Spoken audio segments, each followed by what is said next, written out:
So the idea was, as I found that in many other departments they had such events getting organized in online mode, and they have got some society also in the name of the department. So I thought that we can also start in the same lines, and the best thing, the most useful event can be to interaction with the alumni in a regular basis.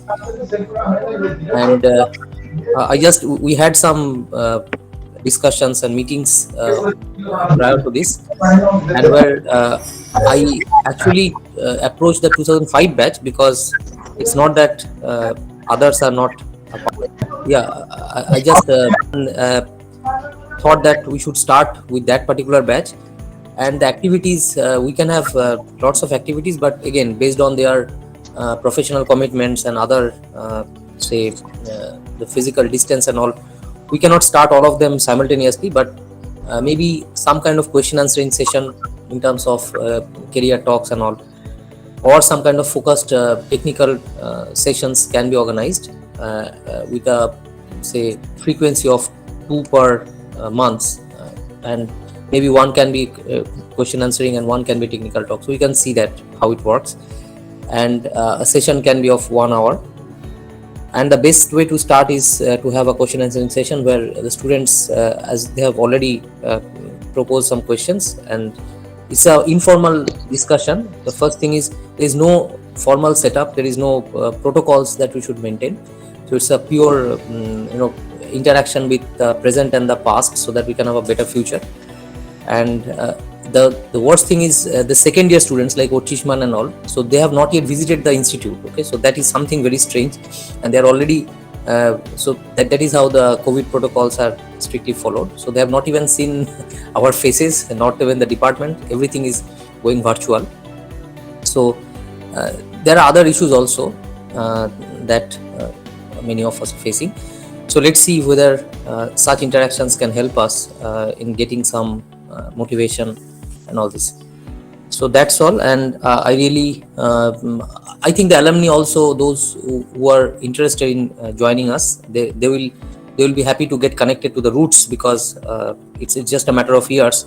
The present student also, the current batch also, they will be in the other side. So let's see how it goes. To all the young kids, I think like the second year students, don't think of this as a very heavyweight formal session or anything like that. So we are like your elder brothers. Treat us like friends with little bit of experience, right? So that's about it. So I just want this should be like a discussion, so don't think like we are seniors talking from like the hills or anything. So let it be an interactive discussion. It's not like our opinion is higher opinion or anything like that, right? So you guys have some questions, we'll try to answer those questions, right? And what we will share is what is our truth. What we will share is what we think. It doesn't have to be right, it doesn't have to be wrong, right? So please don't look up to us or look down upon us, just see us as we are, okay? Shubhashish, quick thought. I don't know if everybody has seen the videos. Do we want to maybe have a quick round of introduction, really brief? Makes sense. Why don't you start, Ashwin? Okay, I sent my video the last, so I'll go first.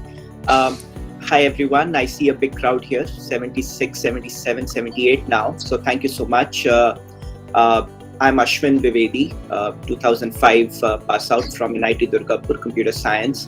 Had a fantastic time, 4 years in Durgapur, made lots of friends, learned a lot, and I was really far away from home. I came from a state of Goa that time, and it would take me 50 hours to travel from my home to Durgapur. I had to change 3 trains in those days. So it was quite an experience, and I think I grew as an individual. I learned a lot, and it was fantastic. Now, very excited to have made this connect. Thank you so much to Sir Nandi, and because we've been, right, my batchmates and I, we've been now working for about 10-15 years, right? And we would like to connect and share what our experiences are, as Shubhashish said. So that is the intent, and the intent is also to kind of build this connect and carry this forward, so that even beyond this session, if there is any help, any question you think could be answered by, and we are quite a few of us right now, you only see 3 of us, but there are other sessions being planned as well.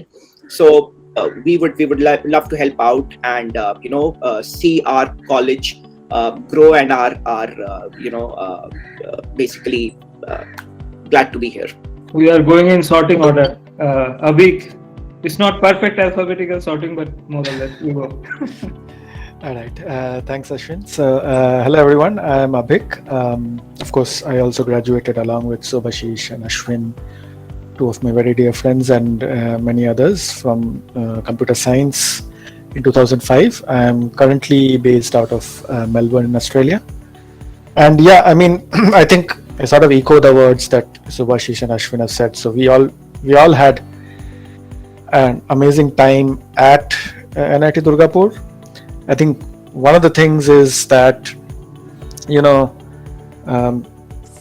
I've sort of, after college, I went to another university also, and I've met friends there as well. But the friends that I made in college, they're like family. And in fact, I think couple of days back, just for this session, I was speaking to Subhashish and Ashwin, and it just so happens, that because of we are all busy, so we hadn't connected in a while. But when we start speaking to each other, it was as if we had spoken the day before, right? So that's the sort of friendship we made during our time. And I think I don't know how best to summarize the time in college, but one of the things is probably, maybe like Nandisa said, it's probably a little sad that people like Otchishman and his batchmates haven't been to college, but no, not emotional.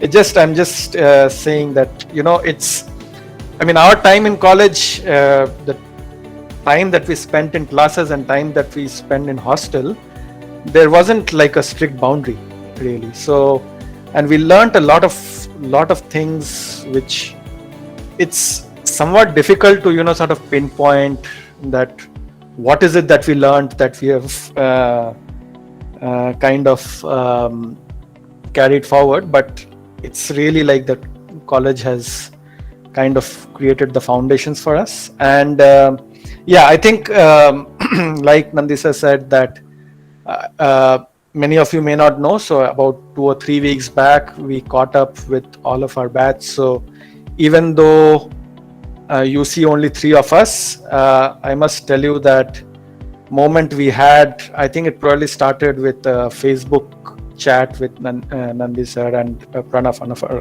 batchmates. And moment we had that, after that a huge chunk of our batch, they all immediately jumped on the bandwagon, and they're all very interested in engaging with you.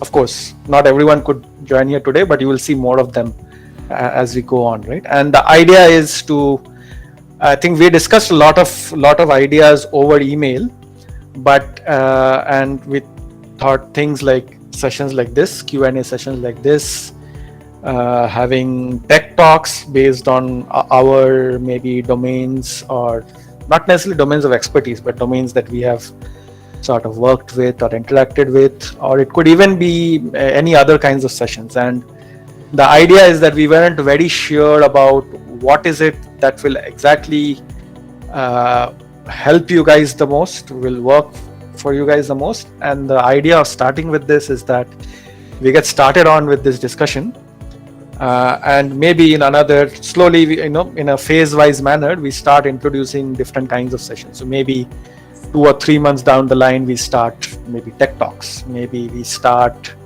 we can even start working with you guys, right? In the sense, we can have some small projects later on. So yeah, so that's basically the overall idea. I'm just giving you a bit of background about the conversations we've had before this session itself, right? Yeah, so with that, I'll hand it over to Subhashish, who has done a great job of coordinating this in such a short span of time. So I think he's a product manager and this is his new product. So great job. Thank you, Abhig. It has been wonderful coordinating with everyone involved, many people involved, right? I'm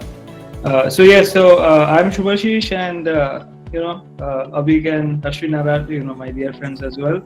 And after leaving college, I worked in a number of data storage companies, enterprise data storage companies. Worked in a lot of different data products, and then I became a product manager. I've been at Google for over 4 years now, and I started a company as well in between, and I'm in the board of a few companies in Silicon Valley. And I don't know if all of you know this, but when I was in the college, I tried to shoot a film as well. Actually, one time I took Abhig and took him hostage, and we went to the Telegraph office in Kolkata. And I was trying to convince the Telegraph guys to give me money to make the film. And Abhig was, his face was purple in shame. He's like, "What is this guy saying?"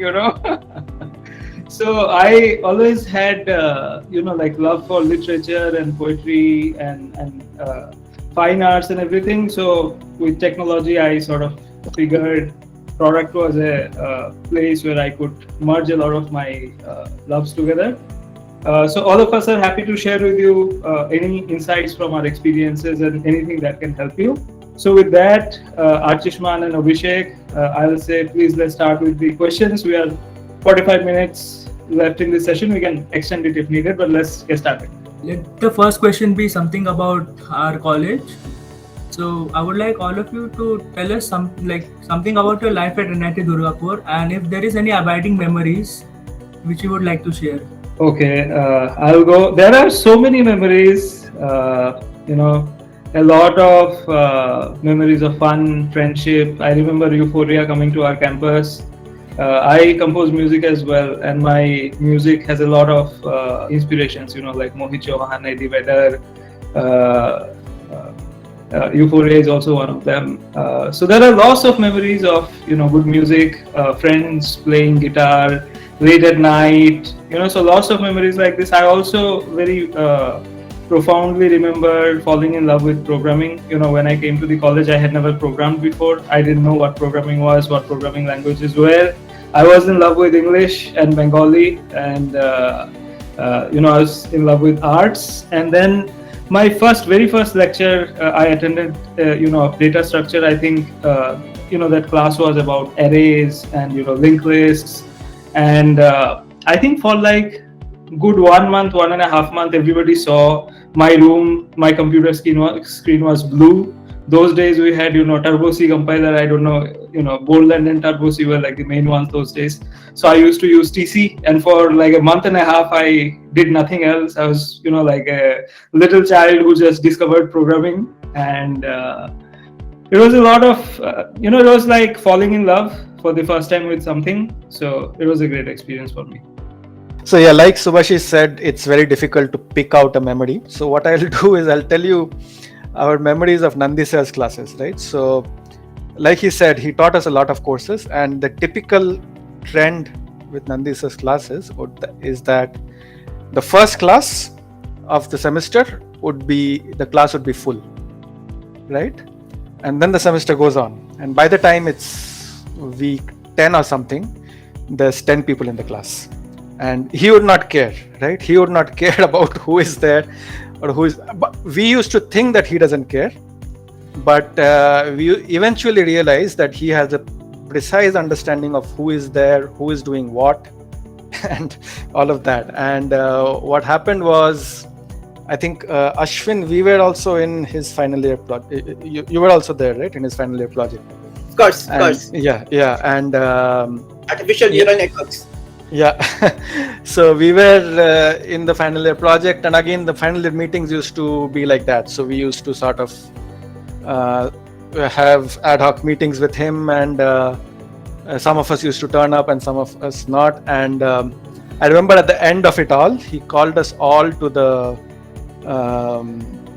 to his house, and he said that this is a project meeting where everyone has to attend. And I remember there was someone, was it Jeetu or someone, who was so shy that I haven't attended so many meetings. How can I actually even go for this last one. So he was really shy and he didn't even, I don't remember whether he joined that or not. So this is probably one interesting one. There are, like host of other memories which are difficult to sort of communicate. There are all those cricket matches. I remember Abhik and I getting scolded on by Sir Nandi for something we did. For something, right? Yeah, we don't even remember what it was. Sir knew it, but Yeah. I also remember, the only time I think when Nandi sir was shy, that was when he got married, and we were very happy that he got married. Yeah. So, there you go. We are going to impress you today. Yeah, so that's how we are going to put you at ease, Archishman and Abhishek. We're very worried about being nervous. This is our way of putting you at ease, right? So, yeah. So, and yeah, there are millions of memories from hostel. I remember there was this one time. So, you know what we did? Final year, we decided that all of us computer science guys, as many of us, we are going to try and move into one hostel floor. And we sort of, I think now all of you, whoever has been in hostel, you have internet. But back then we didn't have internet, we had Ashwin. So he set up our floor LAN. And there's a host of memories around that. Playing video games, I used to be super bad at that. But we had some really good, what was it, Counter-Strike was it? Or Quake. There were these games that we used to play. There were one time where we got everyone in the wing wet, and that was funny. Yeah, I think that will become a different topic if we go on with our memories. So let's probably. Nigel used to win every game, right? So let's. Nigel, Jitendra, Tushar. I think these guys were the top guys. What I remember. Go ahead, Ashwin. On that note, right? I think when we were in college, access to technology was really limited relative to what I see today. And that I would like to kind of use that to segue into maybe a more serious topic. Absolutely, right? Yeah. That, guys, I'm glad that you guys are studying computer science. Trust me, in the next 20, 30, 40 years, so I do tech consulting for Deloitte. I do digital transformation. I work with top companies in India and the Indian subcontinent. And I'm sure my friends Shubhashish and Abhik will agree that there couldn't be a better thing to study today in terms of career prospects, in terms of the ability of change that you can bring to the world in all sorts of ways, right? No banking project today goes live without a serious technology infrastructure or technology change, right? Digital products, you see startups, even enterprises, large big companies, they're so afraid, they want to reinvent themselves, they want to leverage technology in the best way possible, and it's not easy. So you place your bets well, learn the foundations in college, convert that into industry applicable knowledge as soon as you get out. And in terms of prospects, in terms of the ability to do things, I think if a friend of mine, if my sibling asks me, okay, what should I study today? I don't think there is anything better than computer science. So very glad and very, very confident on that. And very happy that at least, some of you who are going to come into the industry, I think right now, job market, super hot. The kind of salaries, it's just crazy. I'll take a pause, but be confident, learn your things well, and it's a good future out there. Absolutely. And if I may only just add something quickly to what Ashwin said, I completely agree with what he's saying. I think this is probably the time that computer science is really beginning to, absolutely pervade. I mean, when I was doing my PhD, we used to hear the word pervasive computing, but now is the time it is absolutely beginning to pervade. And I'll tell you something,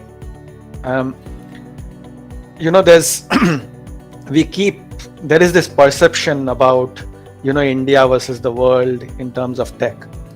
But I think I might have summarized in that video that I'm working with a lot of manufacturing companies here.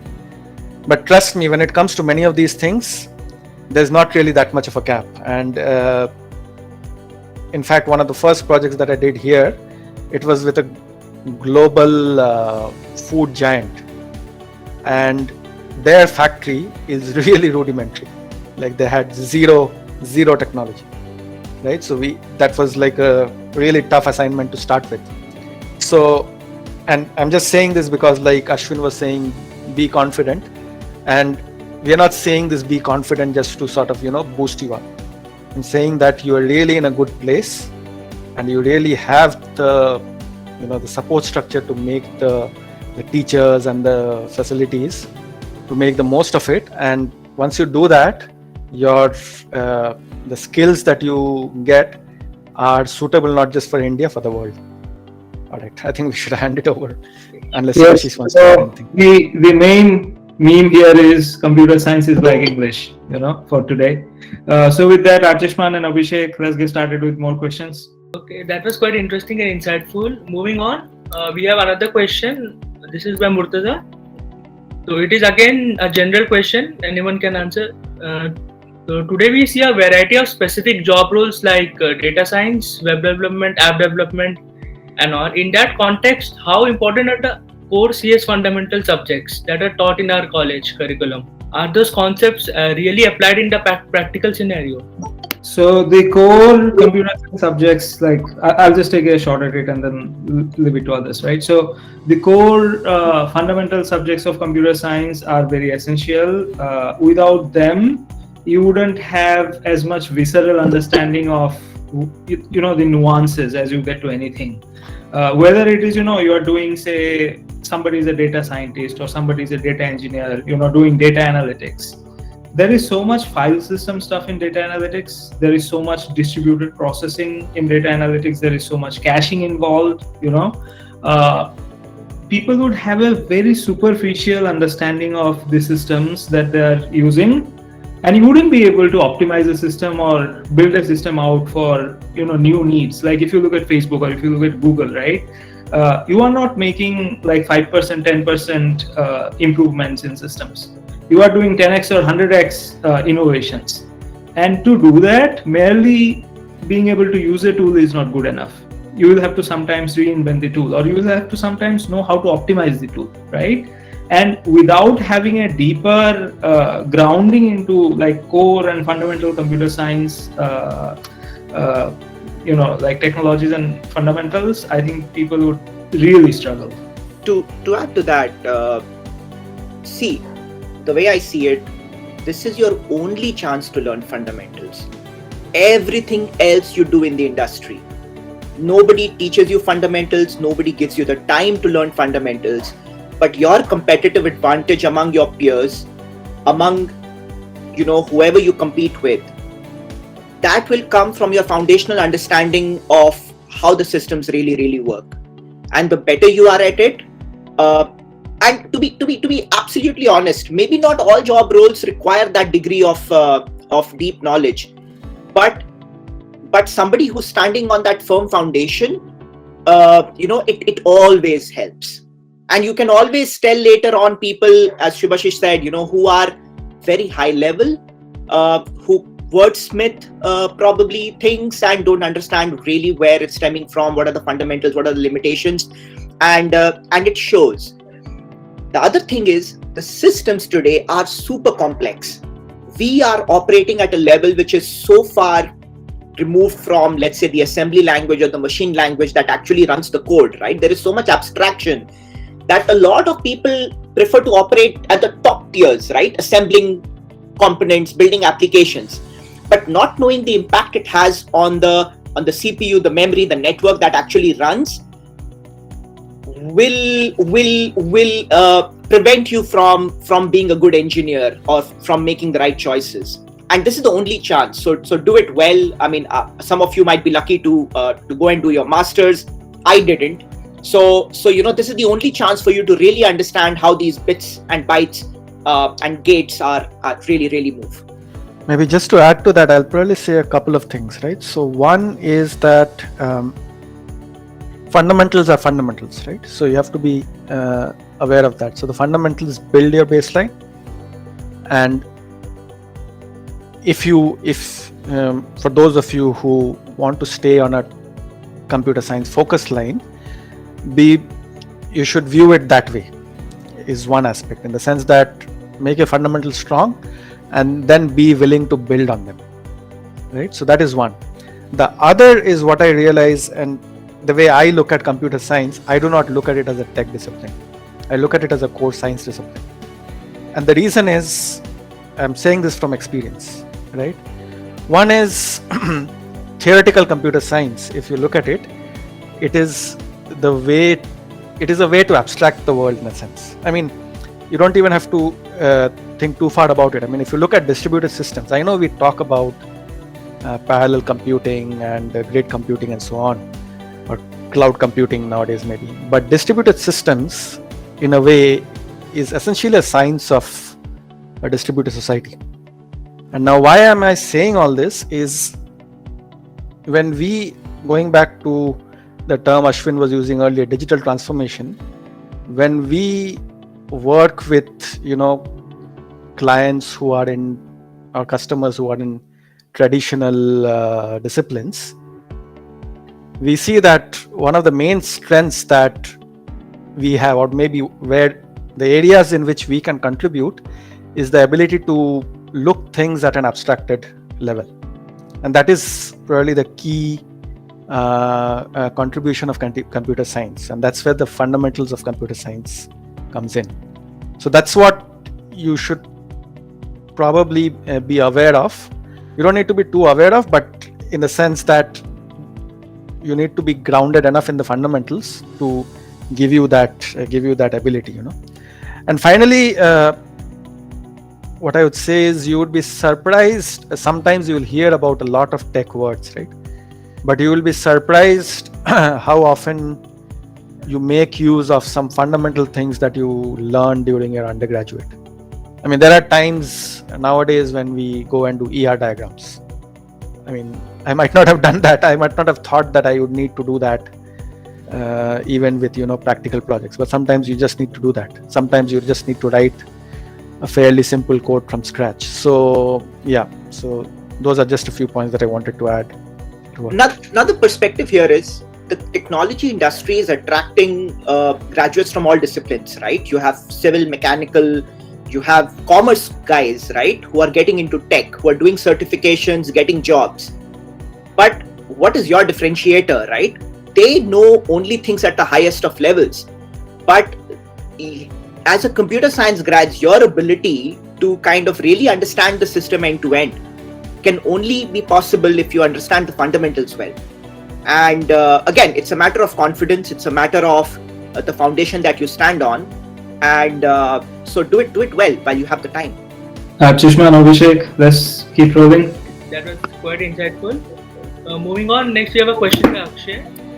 He asks, how important is doing MTech or MSc or MS after BTech according to the current industry scenario? And what would you recommend, going for higher studies in abroad or in India itself? This question, the second part of the question he asks with respect to exposure and career opportunities. So I would say there are a few different dimensions to consider, right? A few different aspects to consider. First thing is, if you have built really strong fundamentals, right? Like in our batch, there are many people like Ashwin and, like there is Surajit Pathak, and there are many others who haven't done, higher studies beyond like the BTech degree we did here, right?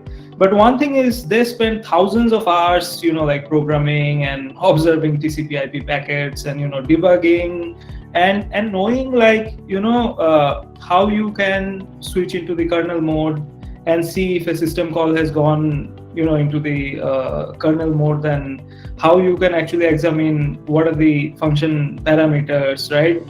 Being able to glance at the assembly code, being able to glance at the C++ code, at the C code, everything, right? So one thing is, if you have built your fundamentals like that, after that you do not need necessarily higher degrees. Like Kishore Kumar did not have any training in music, right? Chris Martin, Coldplay, doesn't know how to read music, right? So the thing is, if you have a certain gift or if you have certain fundamentals, do you need something necessarily? No. But does doing a MS degree in the US give you certain exposure? Absolutely yes, right? Like, does doing an MS degree gives you an ability to work in a US company? Yes. So there are financial benefits to them. There are cultural benefits, cross-pollination. We build, we bring our wisdom values from the East, but we also see certain professionalisms of the West, right? And also the sense of adventure. Like, anything is possible. Let's go for it. Billions of dollars, don't worry. We can lose, but we'll make again. So there are lots of things across different cultures which give us courage and which give us agency and adventure, right? So I would say more exposure is always good.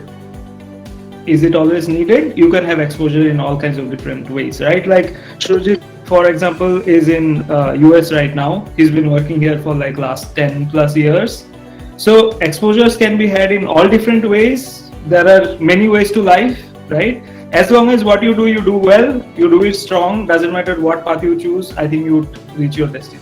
Yeah, I think I agree with Subhashish. Maybe the only thing, maybe if I were to provide my perspective, I think there are two lenses in which you can look at it, right? So one is knowledge acquisition, right? Or getting to know for your own sake. So one is whenever you go for a degree, part of it is you should do it for your own sake, right? You should do it because you want to do it. So you want to learn a bit more, or you want to do a bit of specialization. So that is one aspect.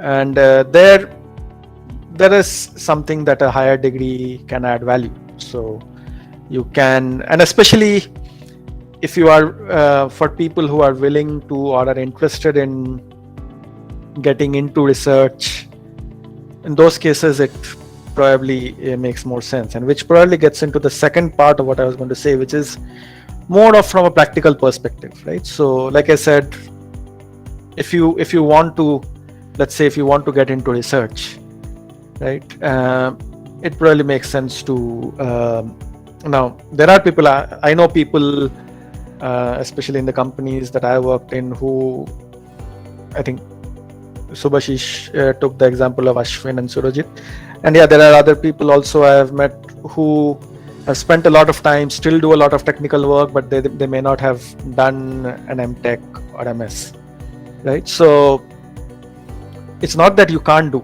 but sometimes from a practical perspective, having that sometimes sort of helps a bit more. With regard to US versus India, or rest of the world versus India, again from a more practical perspective, some Indian institutes, if you get your MTech or MS from there, it still holds a very high value across the world. Some of the other institutes, even though you may get a good outcome out of it personally, they're still not that well known across the world. So people are still sort of getting to know what are the institutes in India out of Indian Institute of Technology and Indian Institute of Science. So around the world, universities and companies are still learning about what are the other institutes beyond them. So it's hopefully it's a matter of time that other institutes which are good are also discovered by the rest of the world. But till that happens, if you're doing an MTech or a master's from India, it is probably better to target one of these institutes. So I'm in the company of Abhik, who is like a postdoc, Subhashish, who I'm sure almost did a PhD, right? And both of them have studied abroad. Short answer is yes, definitely do your master's, and I will not mince words. Do it from abroad, if for no other reason than just to broaden your horizon, because there is so much beyond the technical learning that you acquire when you study outside of India. See, I spent 5 years working in the US, and trust me, it really, really widened my horizon, even though I didn't study there, right? And every geography that I have worked in, be it the Middle East, be it Singapore, it teaches you things which makes you, which improves you, right, in the professional workplace. That's one. The longer answer is more nuanced. At the end of the day, we all have different personalities. I'm not saying all 106 of us who are in this call should become the best computer science or best computer engineers, right? Some of us may be better at management. Some of us may want to do non-technical things. We just happen to land up in computer science at NIT Durgapur, right? So knowing what you want to do is really important. Some of us can figure it out. Some of us need to take more shots. So experiment as much as you can. If you know where your North Star is, if you know where your compass wants to take you, you know your inherent capabilities and personality and the job role that it resonates with, you want to apply for civil services, study for it, crack that exam, go for it. But if you think that you want to be closer to the fundamental and the core computer science, study as much as you can, as early as you can.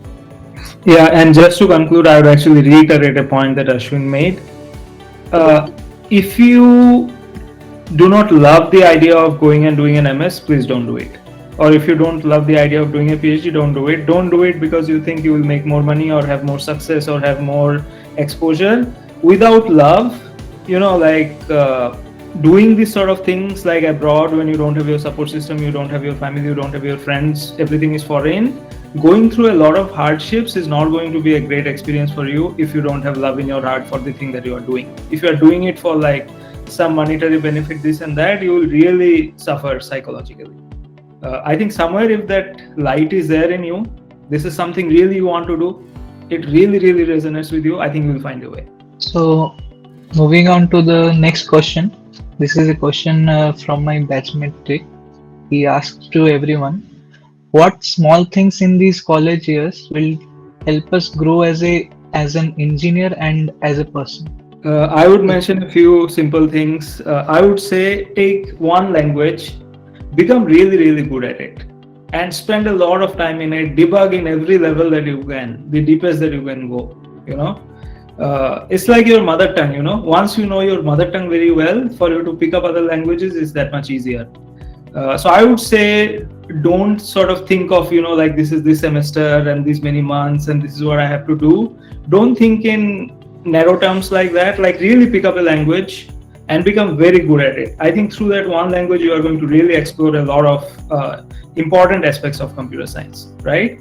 And then what I would say is once you become very proficient in one language, dabble, flirt with other languages, then you would see that, oh, I spend so much time in C, now C++ is that much easier. When I do Python, it's like, easier C++. Like what if you didn't know C++ but wanted to do it? That's Python, right? So one tip from me would be like really spend good amount of time, go really deep in one language and then cross-pollinate with a few others, maybe even if you don't spend that much time, so that it gives you that sense of perspective.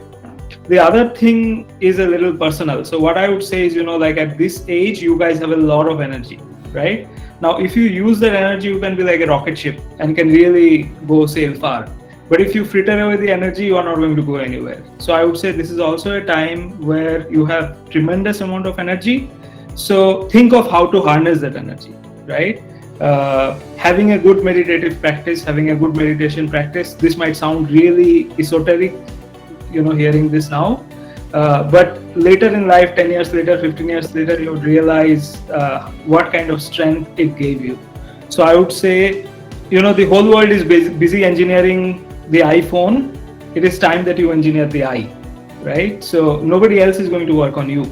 So also work on yourself during this time. Maybe if I can go, maybe to sort of generalize a little bit what Subhashish was saying. I think the idea is try to see if you can focus on a topic, right? And I don't know how it is nowadays, but for instance, back then, I think, like I probably summarized earlier, I think at least for us, we had a good time working on our final year project with Nandi sir, where we actually focused on one topic. But back then it used to sort of differ a bit. But but in general, what I'm trying to say is that try to find time to focus on a topic, right? And that I would sort of put it in maybe in another perspective. One of the ways that our computer science field has transformed in the last decade, I would say, not more than that, is that a couple of things have happened. One is industry and academia, the lines have blurred a bit, right? So you see a lot more likelihood of something that is delivered in academia being immediately translated into industry, and you see a lot more sort of research kind of outcomes from the industry as well. And the other is that because of the way the tech has grown, there is a lot of stuff that you can use off the shelf. I mean, that has primarily come because of 2 or 3 trends that have matured over time. One is that open source. When we were in college, open source was still this kind of a radical, this kind more of an ideology than a than a technical trend. But what has happened, especially let's say till about 10 years ago, is that open source has matured a lot, and now you have these tools to sort of work with and then build things yourselves. So that is something, and I'm sure that what I'm saying is not news to many of you, and I'm saying this because even before coming here, when I was in the industry in India, I used to see a lot of people fresh out of college or 1 or 2 years of experience who have already built a lot of things, just sort of using what is out there in open source, right? So you can sort of start building things, maybe not when you are in first or second year, but by the time you get into third or fourth year, these are some things that were probably not available to us, but these are available to you, right? And on a personal note, yeah, it's a bit difficult to capture. Of course, some of the things that Subhashish mentioned are important, but college, some of the things that you don't realize, there are a lot of intangible things, right? So because of the way our college is, we started early with things like working as a team, whether it's in classes or not, whether it was in the right way or not, but we started to sort of work as a team, right? And these things sort of hold you in good stead when you go on to different career trajectories. So yeah, make the most of that, and you will be valued for that, I can tell you, as you go ahead. Picking up from Abhik's last point, Archishman, get to college as quickly as possible, right? With the right vaccinations, right things in place, you are getting probably a third of the benefit that you should get if you're still out. And I know it's not in our control, it's just the world, the situation that we are in, right? Very unfortunate for all of us. But a lot of learning happens outside of classroom, and especially it's a residential college. Trust me, the time that you spend mingling with other students, even professors outside of classes, is really valuable. But beyond that, I have 2 things to say. One, find the right peer group. I personally have seen my friends, if I could say so, a lot of their lives being shaped by the peer group that they attach themselves to. You are a sum of, those close friends that you make, which is absolutely true. I've seen it in the 20 years that I've known my batchmates, right? Second, outside of tech, outside of anything, right? Build the right habits. The vector that your personality, your habits will point to, that will shape your life 10, 20, 30, 50 years from now, right? And trust me, as you get older, it becomes really hard to make the slightest of changes in your habits. If you want to develop a learning habit, you can't wake up one day and say, okay, now I'm going to do it, right? I'm going to start learning new things. While you're young, build the right set of habits. It will, and I read a book recently, fantastic book, Atomic Habits. See if you can catch a copy and read it. And make good friends, guys. Very, very important. Make the right kind of friends, not good friends, right kind of friends. Okay, then moving forward, we have another question by Arunapal. So he asks that, is it true that a good coding background is necessary for placements and a good knowledge of hardware and electronics is needed to get into academics and research field? Or can it be vice versa as well? It can be vice versa as well. Good coding definitely helps everywhere. It's like mathematics, right? It's like language. So it helps you everywhere. Now, regarding combination of hardware and software, like if you're trying to do research which marries hardware and software, that would be relevant. Likewise, even in industry, like if you're going and working in device drivers, or if you're making operating systems, right, or embedded devices and all that kind of stuff, it's better that you are good, or you have some exposure to both hardware and software, versus if you are purely going, even in industry, not in research, but if you are purely going in and actually even in industry, in research, right, like if you're purely going in more of a software oriented or mathematics oriented theoretical research, right, you may not need hardware as much. So it depends on the combination. Do what you love, do what interests you. Yeah, I would sort of maybe flavor that a little bit. Yeah, it's not like a syllabus where you have to like, you don't need to be panicky that oh, my hardware skills are not good, so I'm not going to go anywhere. So it's not like that. So right, so it's probably goes back to the previous topic that we were talking about, right? So try to get the fundamentals right. Yeah, coding, I think if you talk to our batch, probably maybe when we're talking about coding, it's probably Nandi sir talking through us. So it's probably probably the reason why we emphasize so much in coding. But it's more about getting the fundamentals. Yeah, I mean hardware sometimes, but yeah, may or may not be, right? So some of it depends on what kind of areas you get into.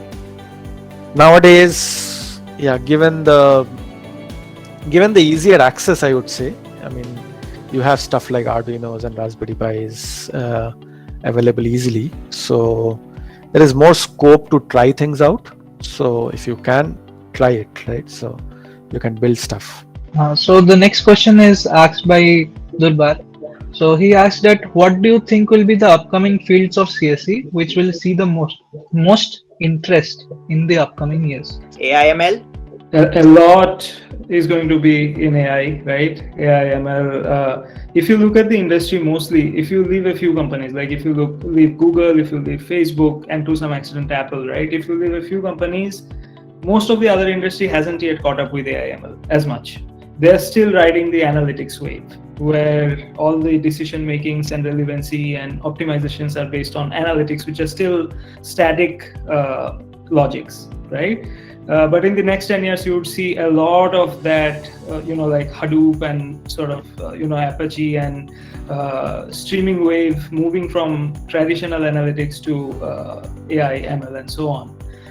Self-driving cars, autonomous driving is pretty big in the Silicon Valley. It's booming. I have so many of my customers who are all starting self-driving cars.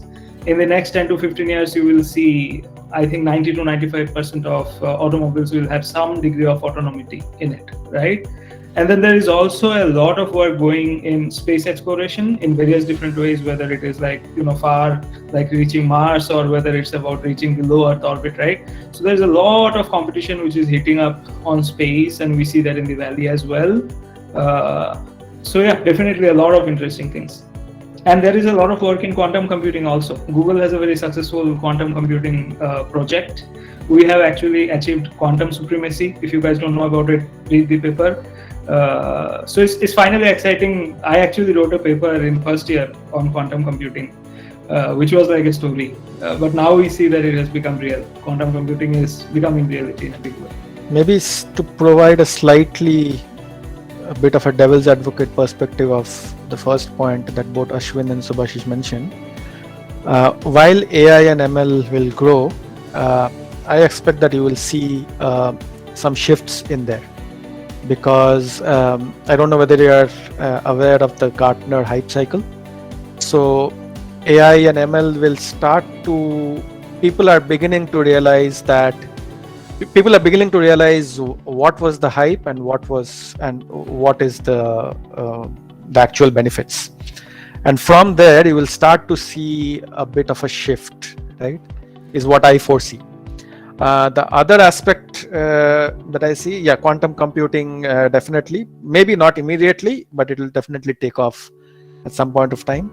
The other aspect that I see is that you may not hear it being called Internet of Things, but it will get called in different terms, but that's where things will start getting impacted. Now, what might happen is that these may not get reflected in undergraduate courses as such, right? But I see that, you know, things like, let's say, manufacturing getting digitized, so to say, for want of a better word, will be some trends. Other areas, you know, general, especially some of these things will get, for want of a better word, what they say is digitizing different ecosystems, right? Whether it be manufacturing, whether it be general, let's say, cities, or workplaces, buildings, and so on. So I would expect that some of these trends will begin to catch on. Some of it will happen because of COVID, right? So industry has suddenly realized the fact that we are able to, the fact that 115 of us are able to join here today. What I have seen is that it's interesting is that it's not that video conferencing didn't exist before that, right? But the last 1.5 years has seen a massive progress in video conferencing alone, right? If you simply look at, let's say, Google Meet or even Teams, what it looked like, let's say, March 2020 versus what it looks like now in October 2021, there's a huge difference. And these kind of things I would expect will start happening across the board, across different aspects of society. Okay, let's take another 10 to 15 minutes. Archishman and Abhishek, let's do a quick fire round now. Let's have quick answers. Okay, then I'll go to the specific questions. Hello. Yes, Ajol. One question is right now posted. If you could please answer that, please. But if you can elaborate on this, Charan has posted that, okay, those guys, Ashin already has given the answer, but if you can give more insight on that whether if say he is doing masters in foreign universities, then whether he will be feeling any kind of difficulties in getting a job in India. So if you can throw some more insights on that. What the students think that, okay, if I do the masters or higher degrees, then the industries will not be taking us, but it may be other way around. Okay, if you have grabbed more knowledge, then definitely you can have good quality job in industry rather than if you are having a BTech. Okay? So I have seen that those guys who are doing PhDs in IISc as well, people are hiring them for better quality job. Okay. So can you give more insight on that? Yeah, maybe if I can answer this quickly. So, because straightforward example, right? So I did a PhD from Singapore, and then I was in France for a short while, and after that I immediately joined Samsung in Bangalore. So it's not like they don't hire, right?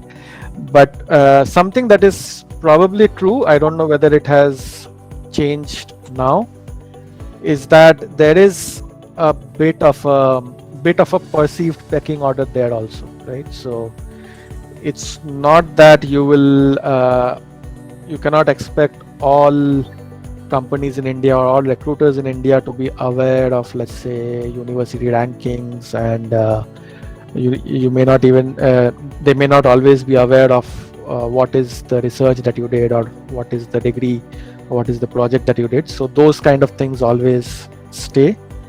There is also a bit of sort of an unwritten pecking order. So there might be, like, people might be more aware of, let's say, universities in the US compared to, let's say, universities somewhere else.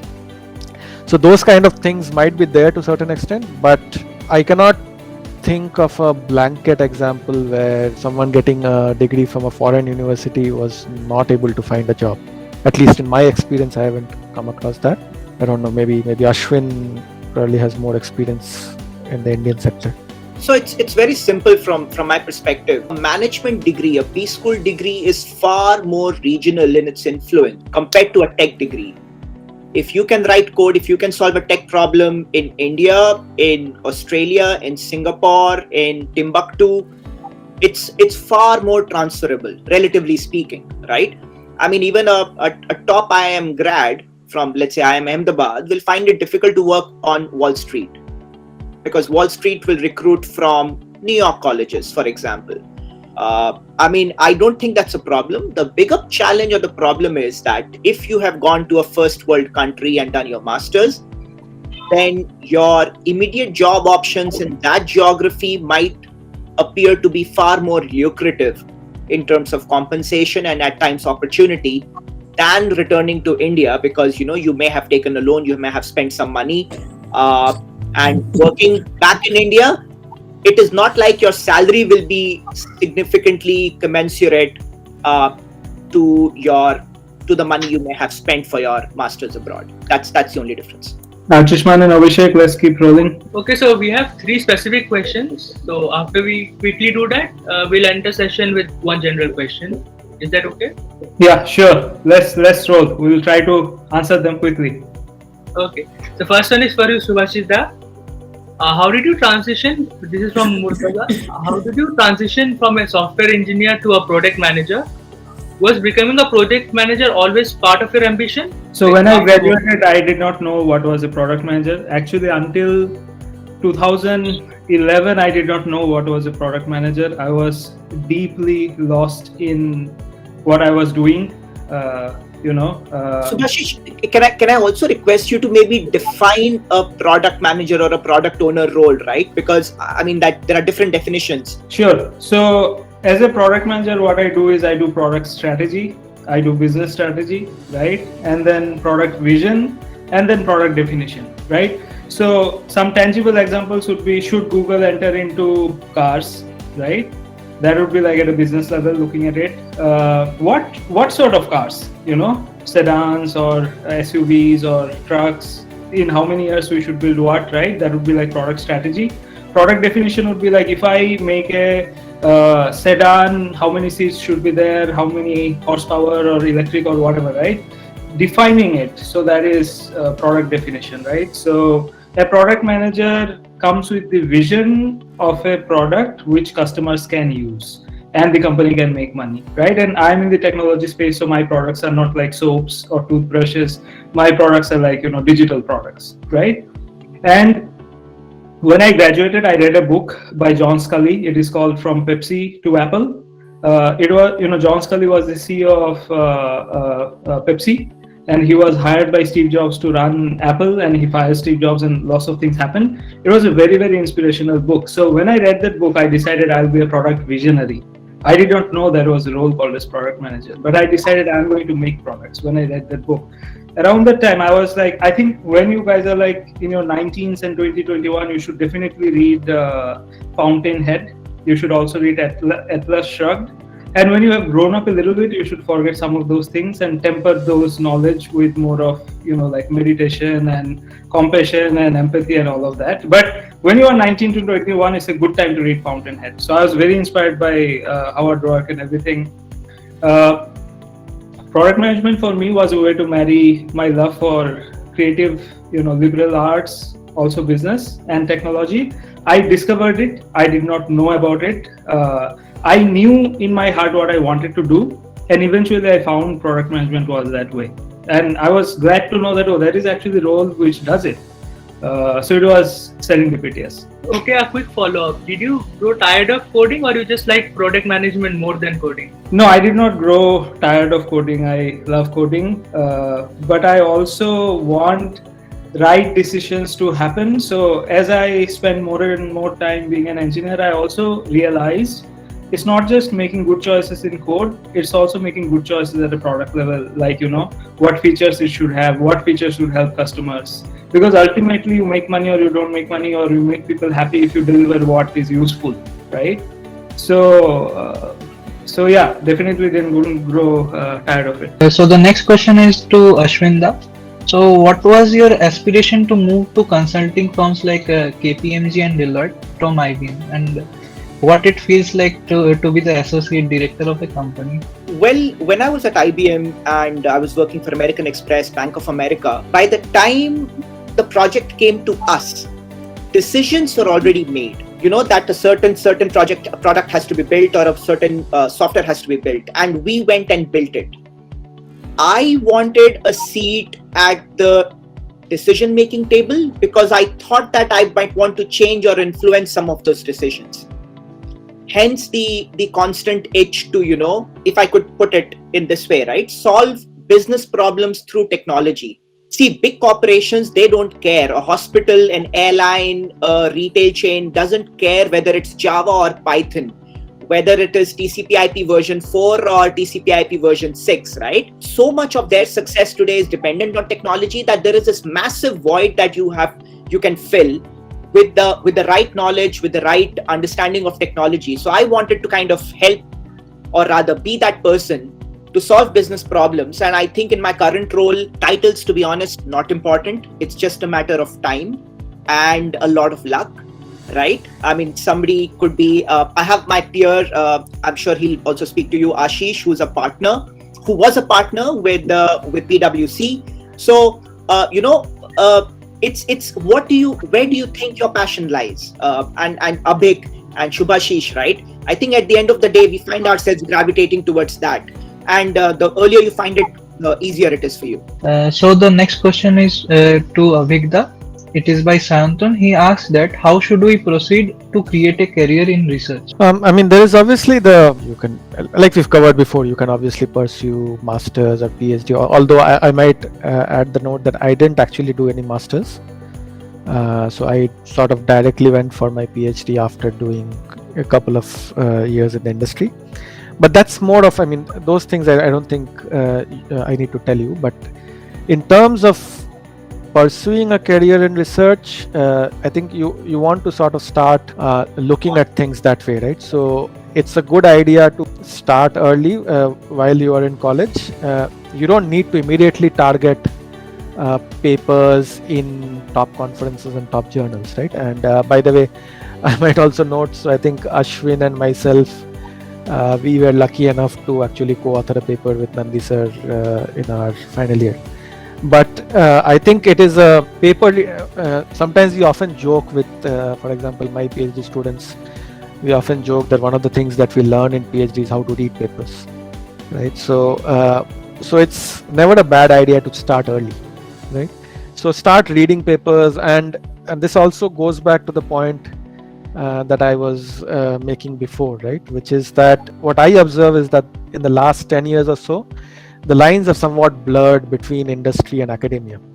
So you will, even if you find readings, some code, let's say deep neural nets papers from Geoffrey Hinton and so on, very difficult, you will find papers which are, sort of easier to read, which are, let's say, closer to applications, which sort of talk about what kind of research is someone did or some group did to sort of realize a solution. So I would sort of suggest that, start reading up things like that, start taking up small projects maybe. So those things will get valued, right? When you sort of start applying for, let's say, masters by research positions or PhD positions, those things will get valued. If you are able to publish a paper, right, you can, and again, you don't need to, nobody is expecting you to immediately publish a paper in IEEE transactions or something like that. So don't be too worried about, let's say, if I submit a paper to a national conference, it's not a very big conference, so will it hold any value? It's a good idea to get started into that mix if you're really interested in research. And it also helps you, because if you start doing that now, it gives you the immediate feedback is that when I do that, am I really enjoying this, right? So to go back to the points that Ashwin and Subhashish were making more generally. So if you get into this groove, you will find it, once you are into that, you will find it easier to, let's say, communicate with other faculty in various universities. You will also discover various kinds of research topics. So about what's going on now, what's going on in networking, what's going on in AI, what's going on in other areas, right? So I know people often say that do things beyond your courses, but I know that when people say that, you are also lost that what is that thing that I do, right? So I would probably say that, let's say look up a topic. Just you can do it in a couple of different ways. Simplest way, one is, let's say if you are interested in these AI or ML areas, you can start off by looking at the top conferences in these areas, right? Like places like ICML and NIPS. I guarantee you, the first time you go through, let's say, the latest papers, it'll all sound Greek to you. Don't get worried, right? Just read what does the abstract say. Just jump right to the end of the paper, right? Similar to how we read newspapers, right? We jump to the sports page to start with. So you jump to the results to start with. See, okay, am I able to get it? No, yes. Then read some other papers. You will see many papers who actually have some open source code out there. Just try it out, right? Run it on your own computer, on your own system. See what results it gives. So just sort of try and inculcating this habit. And what that equips you is that it equips you to then start talking to research faculty, research personnel elsewhere, and that will help you sort of build on that journey. Okay, just to add to this question, I mean, we already have exceeded our time limit, so I just want to make it short as short as possible. So regarding the research, I mean, there are students who are willing to pursue research or maybe academic research or industry research.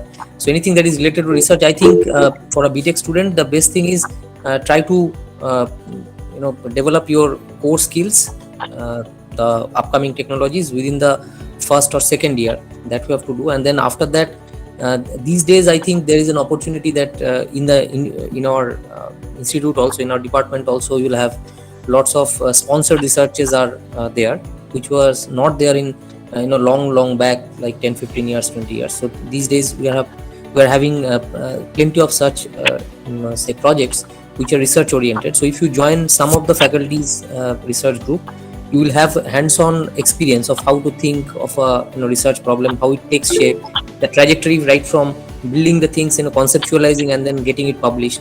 So you'll have some kind of idea, and maybe in whatever field you would like to. And then in the third year or the pre-final year, you can join some kind of industry-oriented research. So as an intern, so that you know that whether this research thought process suits you, or you do like to stick to that, and then accordingly you can decide whether you go for higher studies or you directly jump into industry. I mean, that is one possible approach. And as Ovik was telling, that just getting into reading a particular research paper or this becomes really difficult. So maybe while you are working, and if there is a relevant paper, you just read that paper, because exploring new research problems, being a student, sometimes it may be difficult. Another clue can be, these days we are fortunate that the most of the top tier conferences are getting the virtual option. In that the student can freely register, and you should listen to the keynote talks, say like SIG Special, SIGCOM, or whatever the SIG conferences. So if you do that, so immediately, instead of reading the papers, you get to know the state of the art, the new challenges, and then if some of the problems sounds good and interesting to you, you can then get into that paper and talk to a particular say faculty, if you can pursue some more on it. So that is something it's possible these days, which was not possible a few years back. So all those conferences, you have got free registrations where you can attend those sessions, workshops, but you have to be selective. If you try too many of them, you will get lost of so many options, you get nothing at the end of the day. So pick up a topic, search for a conference, go through that, and then talk to the faculty, or maybe faculties in some other institute, IITs, and that can be one way to know that whether it you really can contribute to that. That is one thing. Yeah, so I think more or less we are done with the question answers.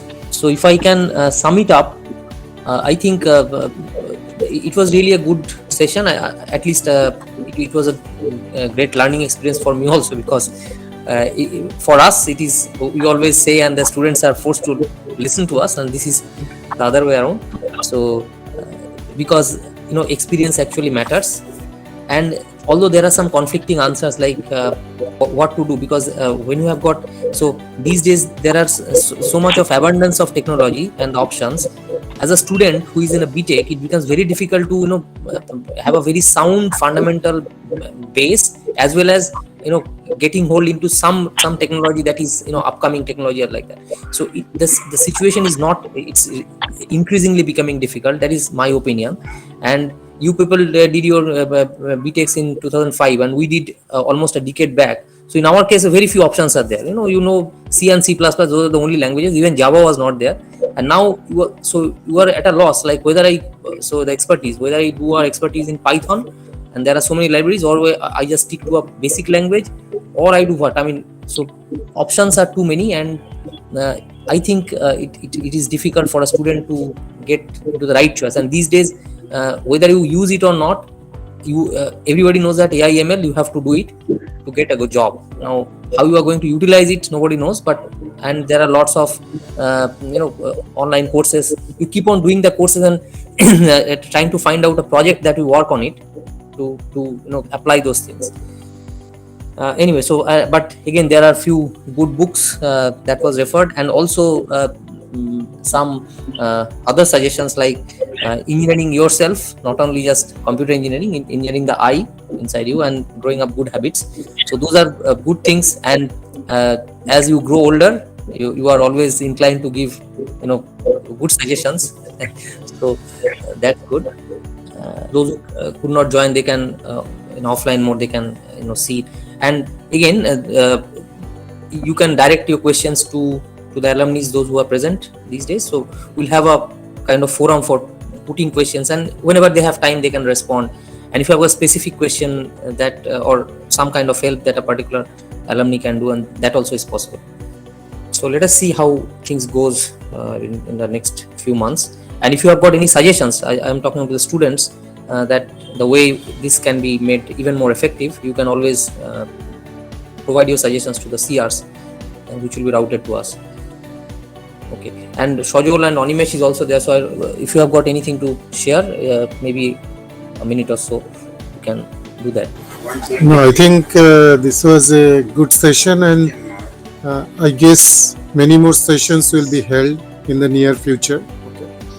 And Shubhashish, Avik and Ashwin, they have done a very good job. So you please carry on this so that the upcoming generations will be really benefited. And with your experience, you can, as you have shared that, lots of discussion were there that, whether we should be pursuing the higher studies or not. And you have answered that in a very positive way. And the questions that were absolutely relevant, that whether we should be studying fundamentals of computer science or not. And also you have given very good insight on that. Without fundamentals, maybe it is very difficult for the students to have a good platform in the near future. And if you know the fundamentals, then as Ashwin pointed out, that you will be much more in a better place in the industry or academia, than others. So that will be really helping you. So, and Ashwin also pointed out that, this is the high time to have your fundamentals to be strong. Because this is the, Shubhashish also pointed out that week also, that, this is the high time. And these 4 years, if you can grab all the knowledge, then definitely that will be helping you. So, and this is the high time to study, and in industry or whenever academia, whenever you will be going, at that time, nobody will be there with you to teach you. So all these things, so they pointed out nicely. So we are getting a good experience, or you have shared your absolutely valuable experiences that, we need the fundamentals as well. So that will be definitely helping the students to have some kind of studies regarding this line, because what the experience we are having is that maybe at some point we feel that whatever we are teaching and they are feeling that is absolutely orthogonal. There is no relationship between our teaching and whatever they are learning. So that's why you have given a good insight, and they will definitely be inspired on that. So we are looking. Yeah, I think the only way to get tuned to both is to attend. I mean, I would not say classes, but again, to stick to the courses that are planned, because it has been there are a lot of discussions that goes on before with a curriculum is finalized. So that is one thing. But at the same time, right from the second year, I guess every student should take up a project, maybe from industry or from faculty of the department or from other institutes. So that is the only way you can know how to apply it. But also at the same time, whatever is taught in the class, you should pursue. So doing a project in the final year probably is not the way things should work right now. I mean, you have to start working in a project right from the fourth semester at least, if not third. So that somehow you have to find out whom you can work with.